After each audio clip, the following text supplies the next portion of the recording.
गुरु मारपा ने अपने शिष्यों की एक सभा आयोजित की। बड़े ही क्रोध में नजर आ रहे हैं। नागोकपा को देखते हुए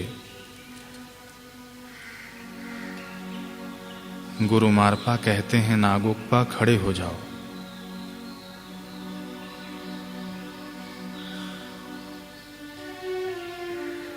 मूर्ख नागोकपा, तूने मेरी सारी उम्मीदों पर पानी फेर दिया। अरे मैंने बहुत बड़ी गलती कर दी जो तुझे आखिरी विद्या देने का वचन दे बैठा। तुझ जैसे नीच को विद्या देना माने विष्ठा में अपनी विद्या को फेंकना होगा। दुर्बुद्धि नागोकपा, मुझे तुझसे ये उम्मीद नहीं थी। तूने मेरे दिए हुए मंत्र का और विद्या का घोर अपमान किया है। मूढ़, देखता क्या है मेरी तरफ? क्या मैं झूठ बोल रहा हूं तेरी तरह, या फिर सत्य को छुपा रहा हूं तेरी तरह? दुर्बुद्धि, तू शिष्य कहलाने के लायक ही नहीं है। एक पलायनवादी भगौड़े को तो तूने मेरा पवित्र मंत्र दे दिया। तुझे मंत्र देते समय तनिक भी संकोच नहीं हुआ। ब्रह्मज्ञानी को छोड़कर भागे हुए व्यक्ति और तूने उसको स्वीकार कर लिया। गुरुजन कहते हैं कि ब्रह्मज्ञानी के शिष्य को अपना शिष्य बनाना बड़ा अपराध माना जाता है, और जो ब्रह्मज्ञानी गुरु को छोड़कर दूसरे को अपना गुरु बनाता है वह अभागा है। अपराध किया है तूने नागोकपा, और इसीलिए तेरी नजरें आज इस सभा में झुकी हुई हैं। हाथ में पकड़े हुए छड़ी को गुरु मारपा जोर से घुमाने लगे। नागोकपा गुरु की डांट से भय को प्राप्त हुए नजर आ रहे हैं। हाथ जोड़कर तुरंत ही नागोकपा धरती पर दंडवत पड़ गए। गुरुदेव क्षमा कीजिए। कितनी सूक्ष्मता है शिष्य नागोकपा में। गलती न होने पर भी गुरुदेव की डांट सुन रहे हैं और सफाई नहीं पेश कर रहे हैं अपनी तरफ से। गुरु मारपा आगे कह रहे हैं कि अरे दुर्बुद्धि, क्षमा मांगता है। नालायक, तुझे इतना तो ज्ञात होगा ही, होना ही चाहिए कि जिसने ब्रह्मज्ञानी गुरु का दामन छोड़ दिया उसका कल्याण तू कर सकेगा। मैं मानता हूं कि तुझे मैंने ही ज्ञान दिया है, फिर भी ठीक से समझ ले कि तू उसका कल्याण कभी नहीं कर सकता। और तू ही क्या, संसार में ब्रह्मज्ञानी गुरु के अलावा कोई भी शिष्य का कल्याण नहीं कर सकता। और तेरा खुद का आश्रम है, पर तू अपने शिष्यों को क्या ज्ञान देता होगा?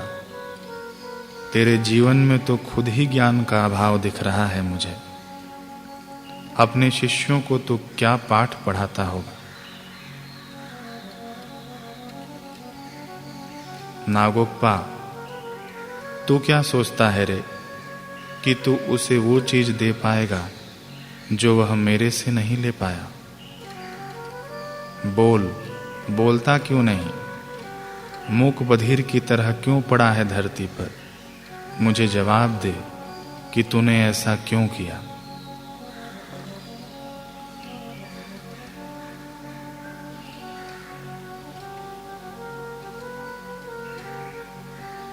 हम सभी श्रोतागण यह ठीक से जान लें कि अंतर्यामी सर्वज्ञ गुरुदेव शिष्य के किसी भी बात से अनभिज्ञ नहीं रहते हैं।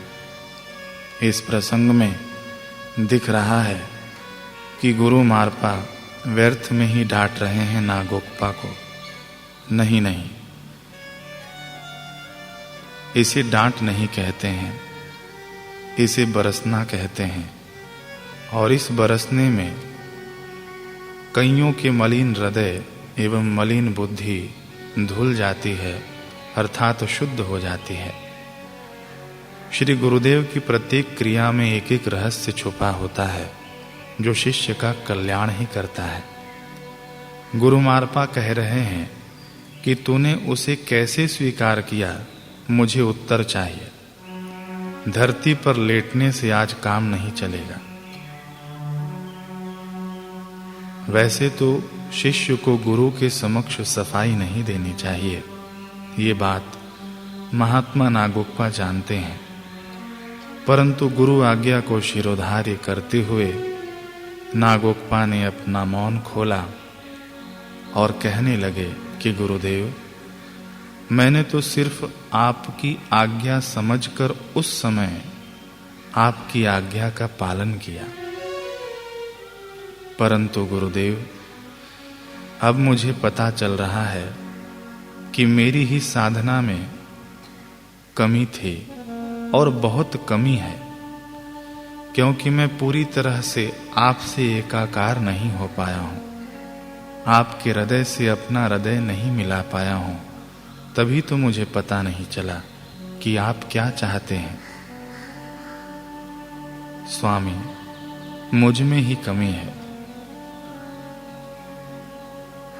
वो सब ठीक है, पर मैंने कब आज्ञा दी तुझे कि उसे शिष्य बना? गुरुदेव, आपके नाम का मोहर लगा हुआ पत्र मुझे मिलारेपा ने दिया। उस पत्र में यही लिखा गया था कि महान जादूगर को आत्मविद्या दो, मेरी आज्ञा है। और गुरुदेव, आपने अपने गुरुदेव के द्वारा दिया हुआ रत्न जड़ित हार भी पुरस्कार के रूप में भिजवाया था। अब पत्र और हार देखकर मुझे पूरा विश्वास हो गया था, इसलिए मैं आपकी आज्ञा का उल्लंघन कैसे कर सकता था? नागोकपा, तू सत्य बोल रहा है ना, या अपने गुरु से असत्य भाषण कर रहा है? नागोकपा हाथ जोड़कर कहते हैं कि गुरुदेव, शिष्य का कल्याण तो गुरु के समक्ष सत्य भाषण से ही होता है। जहां गुरु शिष्य के बीच में असत्य आ गया, वहां ये रिश्ता कमजोर पड़ जाता है।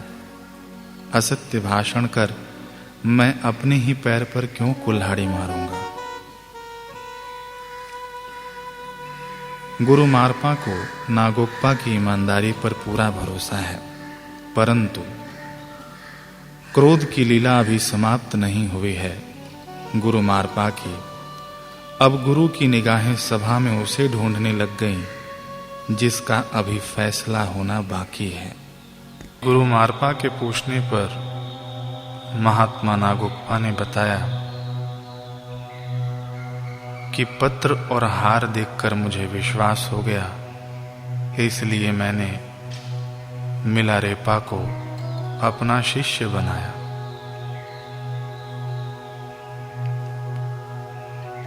नागोकपा की बातों पर गुरु मारपा को पूर्ण विश्वास है, परंतु क्रोध की लीला अभी समाप्त नहीं हुई है गुरु मारपा की। अब गुरु की निगाहें सभा में उसे ढूंढने लग गई जिसका अभी फैसला होना है। जी हां, वही मिलारेपा जिसके कारण ये सब झमेला हुआ।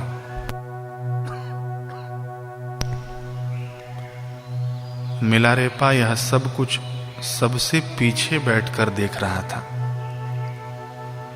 और सोच रहा है कि मेरे गुरुदेव मारपा कैसी हस्ती हैं कि महात्मा नागोकपा जैसे सिद्ध को भी जमीन पर ले आए। दुबका हुआ महान जादूगर ब्रह्मज्ञानी की डांट फटकार देखकर सोचकर और दुबक गया।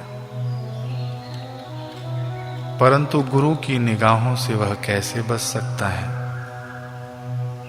आखिर आ ही गया मिलारेपा उन ढूंढती निगाहों की कैद में।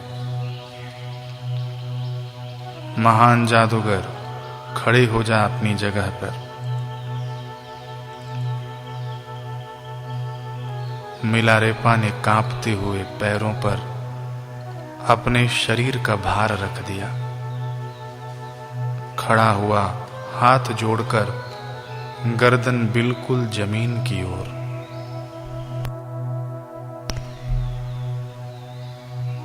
ऊपर देख मेरी तरफ। इतना कहकर गुरु मारपा ने मिलारेपा को उंगली दिखाते हुए पूछा कि तुझे ये सब चीजें कहां से मिली। गुरु मारपा अत्यंत क्रोधित मुद्रा में है।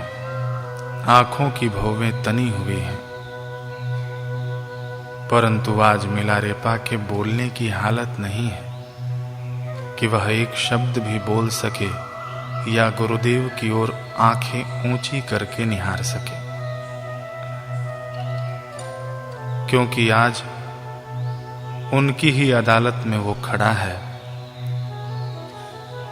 जिनका उसने अपराध किया है। हे प्यारे साधक, जब भी तुम गुरु की अदालत में खड़े होना तो बिल्कुल निश्चिंत हो जाना, क्योंकि न्यायकर्ता हमारे गुरुदेव हैं। इस संसार में रहना ही कब तक है। तेरा परम सौभाग्य है कि तेरा फैसला तेरे रहनुमा, तेरे रहबर कर रहे हैं। अब तुझसे बड़ा सौभाग्यशाली इस त्रिभुवन में कौन होगा। छोड़ दे अपने समस्त कर्मों के पोटलों को इन गैबी चरणों में और हो जा निश्चिंत। अदालत लग गई। मिलारेपा मुजरिम है और सद्गुरु न्यायाधीश है। ये त्रिभुवन की एकमात्र ऐसी अदालत होती है जहां फैसला सदैव मुजरिम के हित में ही आता है, क्योंकि न्यायाधीश अहित करना ही नहीं जानते। जैसे सूर्य अंधकार को नहीं जानता। प्यारे, ऐसी अदालत सबके नसीब में कहां होती है।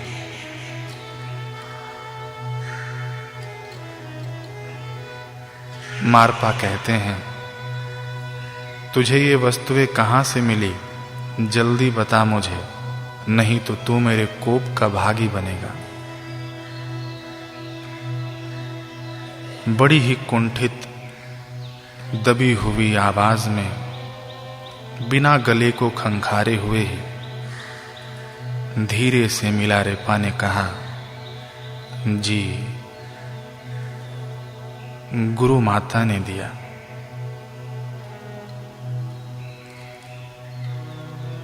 सभा शांत है, किंतु मिलारेपा का धीरे से बोलना भी बड़ा जोरों का शोर कर गया, जिससे सभी के कान सुनकर सुन्न हो गए। गुरु माता का नाम सुनकर गुरु मारपा का क्रोध 7वें आसमान पर चला गया। कथा कहती है कि जिस सिंहासन पर गुरु मारपा बैठे थे, उस सिंहासन से सहसा क्रोध में कूद पड़े और बबूल की छड़ी लेकर माता दगमे की ओर दौड़ पड़े। गुरु मारपा का ऐसा उग्र रूप गुरु माता दूर से ही देख रहे थे। देखकर वहां से सावधानी पूर्वक भाग गईं और कमरे में खुद को अंदर से बंद कर लिया। गुरु मारपा उनको क्रोध में उग्र रूप धारण कर सर्वत्र खोजते रहे। सभा से गुरु मारपा के जाने के बाद सभा थोड़ी सी विश्राम को प्राप्त हुई, परंतु मिलारेपा पर क्या बीत रही है यह तो वही जानता है। मिलारेपा ऐसे ही खड़ा है, गर्दन को जमीन में धंसाए हुए। उसकी गर्दन तो जमीन को छू नहीं पा रही थी, परंतु उसके आंसू अवश्य छू रहे थे जमीन को। मिलारेपा सोचता है, शायद ही इस संसार में मुझ जैसा कोई पापी होगा। मैं कैसा पापी हूं कि जिसने मेरी सहायता करनी चाहिए उनको दुख ही झेलना पड़ा।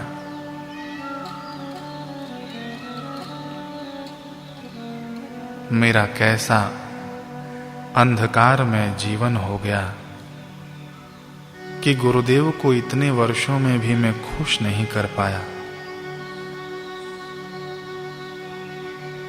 मेरे इस जीवन का क्या अर्थ सिद्ध होता है? मुझे इस जीवन का अंत कर देना चाहिए। उस जीवन का क्या फायदा जिसमें गुरुजी आज तक प्रसन्न ही नहीं हुए। हाँ, मैं आत्मदाह कर लूंगा ताकि मेरे कारण और किसी को तकलीफ न हो।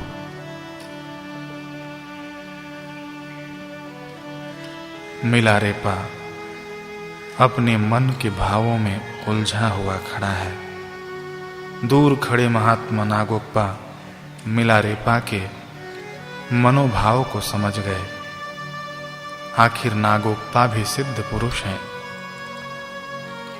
मिलारेपा के पास आकर उन्होंने पूछा कि क्या हुआ मिलारेपा, किस विचार में खोए हुए हो, क्या सोच रहे हो, मुझे बताओ।